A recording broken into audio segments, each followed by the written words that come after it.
The Phoenix Suns are in serious trouble. My God, what was this performance by Phoenix tonight? In a game where nothing is going right for Denver, they're not shooting the ball well at all. They're shooting poorly. You get a bad night from Jamal Murray. Nobody other than Jokic could do anything offensively. In a game like this, you're not able to capitalize and get it done. This is a brutal loss for the Phoenix Suns.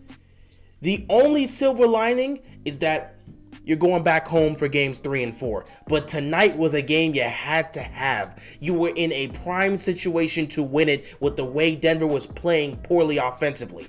And you didn't take advantage of this. My God, Phoenix is in serious trouble. All right, so when the trade first happened and KD was officially a Phoenix Suns, we all took a look at the team and said, okay, that's great. They got their new Fantastic Four, I guess. You're pairing up Kevin Durant with Devin Booker. You got CP3 there. You got DeAndre Ayton. That's a great group. Where's the bench, though? You gave up your bench pieces to get KD here. Where's the depth on this team? Without that depth, they're not going to be able to seriously compete for a championship because they just don't have the pieces that can generate points when you got your starters resting. Where are they going to get points from when KD's not out there? Where are they going to get points from when Devin Booker's not out there? How are they going to generate offense when you got your main guys on the bench and you got to get these bench guys in the game? What are you going to do? We ask these questions. But hey, we just have to wait and see how it's going to work in the playoffs. Then you get into the first round, and we're watching the Phoenix Suns take on an undermanned Clippers team. Kawhi was there for the first 2 games, but for the remaining 3 games, he wasn't there. We watched them go up against an undermanned Clippers team that was led by Russell Westbrook and Norman Powell. And those guys were taking it to the distance with this Phoenix Suns team. If it wasn't for Devin Booker playing the best basketball of his career in that series and Kevin Durant playing relatively well, they probably would have lost that series because Devin Booker had to save them time and time and time again. And we all noticed this. And we said, okay, that can work against a Clippers team with no Kawhi and no PG. But when you take on Denver, how are you going to deal with Jokic? How are you going to deal with Jamal Murray? How are you going to deal with Aaron Gordon? How are you going to deal with MPJ? They've got players. They've got depth. How are you going to be able to deal with that? You cannot just sit back and say Devin Booker's going to carry us and KD's going to be there and DeAndre Ayton's going to ball out and CP3's going to get it done. The margin of error for the Phoenix Suns is so small. You need those 4 guys to show up, play high minutes, and they have to be productive in those high minutes. In game 1, they got blown out. They didn't even look like they were able to compete with these dudes. Game 2 tonight, it was a different conversation. It was a highly contested defensive game, highly intense defensive game as well. You just had a bad offensive performance from everyone other than Jokic, and Phoenix is not able to capitalize on that. I'm just sitting here watching this game, and I'm just thinking to myself, Phoenix, you have an opportunity. Jamal Murray today is just not there. From Jamal Murray, you had 10 points. 3 of 15 shooting. Michael Porter Jr., 2 of 7, 5 points. Aaron Gordon, he actually played relatively well, 5 of 8, 16 points, but he wasn't nearly as productive as you were kind of expecting, but he still played relatively well. But yeah, you weren't getting much here from your guys for the most part, other than Jokic. KCP really stepped up in this game and he hit a lot of great shots for Denver, so shout out to him. But you weren't getting much from your bench, if anything. This was really the game where Jokic kind of took over offensively for you. 39 points for him. I mean, he balled out. 39 points, 16 rebounds. The guy was doing his thing. He showed up, especially in the second half down the stretch, and just continued to dominate. But then you look at Phoenix here, and other than Devin Booker, no one showed up and played well. Devin Booker, 35 points, 14 of 29 shooting. That's a great night from him. You know, there were times where he was not looking good, and there were times where he just couldn't miss. So overall, it's a good performance, but it's not the fantastic, mind-blowing performances we saw from him in the first round against the Clippers. But he still had a really great night. Other than Devin Booker, no one else showed up and really helped him. Kevin Durant finished the game with 24 points. He was 10 of 27 from the field and 2 of 12 from 3. They turned KD into a spot-up shooter. KD could not get comfortable. They really wouldn't let him touch the ball for the most part. And he was just, kind of just left to be in the corner at the top of the key. And he had a lot of great open looks. They were putting a lot of pressure on Devin Booker. And Devin Booker was passing out and getting it to KD. And KD had a lot of open looks that he just couldn't hit. A lot of his threes tonight were just short. Short. Some of his mid-range shot was just short. I mean, KD just did not feel comfortable in this game at all. He had a bad game. CP3 wasn't having a great game. And then he gets injured in the third quarter. It's a groin injury. We have no clue how long he's going to be out. There's a 3-day stretch between now and game 3 in Denver, so we'll see. They won't play that until Friday, so he's going to have time, but we just don't know.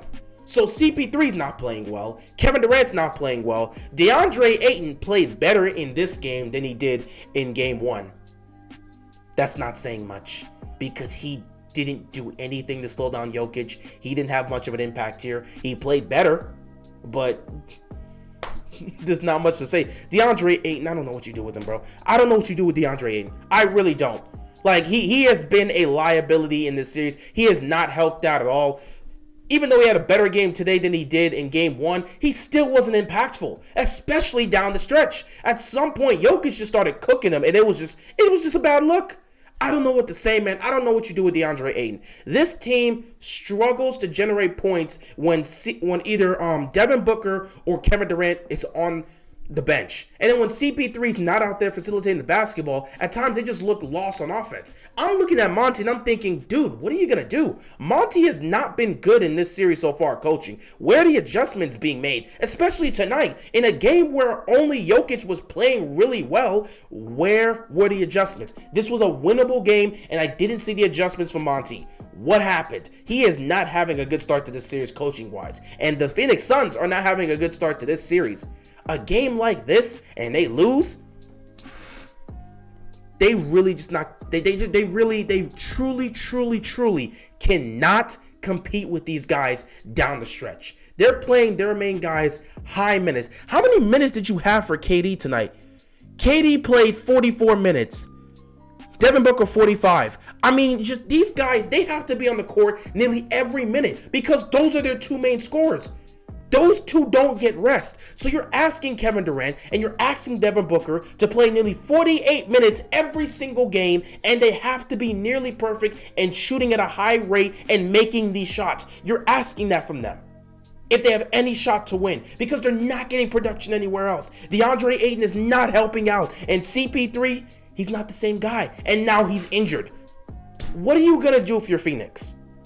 Game 3's in Phoenix. I don't know what they do. As a whole, you look at it, for Denver, they shot 26% from the 3, 47% from the field. Meanwhile, Phoenix shot 40% from the field, 19% from 3. This was not a good shooting game from any of these guys.